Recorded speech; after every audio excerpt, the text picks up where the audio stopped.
Welcome to Ask the Doulas with Gold Coast Doulas. I'm Kristen, and I'm here today with Elsa Lockman from Mindful Counseling, and she's here to talk to us a bit about postpartum anxiety. So Elsa she specializes in the following areas, and they are perinatal mood disorders, which include postpartum depression, anxiety, and OCD, grief and loss, eating disorders, and body image issues.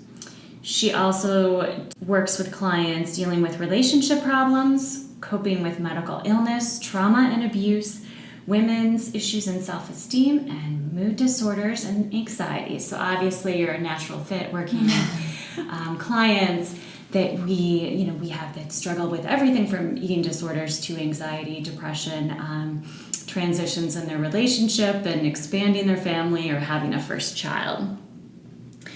And so today, Elsa, let's focus a bit about the difference between postpartum depression and anxiety and what women can do if they're interested in seeking treatment and getting help. Yeah, postpartum anxiety and depression can go together. Sometimes women will struggle with anxiety with depression. Sometimes it is separate. So postpartum anxiety and depression can look very different. People classically think of postpartum depression with mothers who don't connect with their babies, moms who are checked out and can't get out of bed all day, and that's actually not always the case. Often it's women with depression who they are exhausted, and they can't stop crying, they can't look maybe on the positive side or think rationally. As far as with anxiety, it can come out more in not feeling necessarily down, but feeling like you can't relax, feeling that something bad is going to happen at any time, having thoughts of something happening to your baby, called scary thoughts, sometimes even flashes of images of very violent things happening or the baby falling, and moms often feel guilty for those actually and don't tell anybody, but they're actually really important to talk about.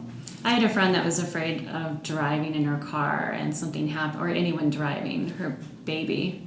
Mm-hmm. Yeah, so there can be a lot of, like you said, those intrusive thoughts of just, Yes, and it's obsessive sometimes in that you can't get it out of your head. So rationally you can say, I'm not going to drop the baby going down the stairs. I have the baby in my hands. Right. But it keeps going, it gets hooked, the idea or the image. And so then you can struggle with almost like a loop of just can't get out of your head. Or anxiety can present sometimes in something around sickness, so germs. And so thinking that my baby's going to get sick and I can't take her out to the store and I can't take her to this house, and how far that goes. I mean, some of these are common sense and you want to take care of your child, but then how far it goes. Does it prevent you from doing things that you want to do? Or do others notice, like, maybe this is being a little unreasonable? It seems to be causing you even more anxiety to be thinking some of these things. Another part, sometimes with anxiety can come out as anger. So feeling just angry and irritable, feeling tense. That can come out obviously with partners and they can notice it. But it just being a difference, a marked change than before for women. So those are some of the symptoms that people can notice with anxiety. Another one would be sleeping. When moms can't sleep when the baby is actually sleeping is actually another sign of postpartum anxiety for people to watch out for. Sure, that makes sense. I know even with postpartum doulas in the house, some women still struggle with fully sleeping even though their child's being cared for by someone else. And so that is, and sleep is so essential. I mean, there's so many studies on how if you're not getting enough sleep, it can lead to mood disorders, anxiety, depression, and so on.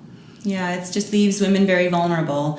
And Now it's become so normalized that part of the postpartum world is just not getting sleep. And I think it's also expected women are supposed to also just go on with their lives and do all the normal things that they're supposed to do when they're running on little to no sleep. And this goes on for, weeks or months. Sure. So what resources would you suggest if they're looking for help? And obviously we can talk about how to reach out to you and... Yes, for sure. You can definitely contact Mindful Counseling GR. We are online. You can contact Pine Rest.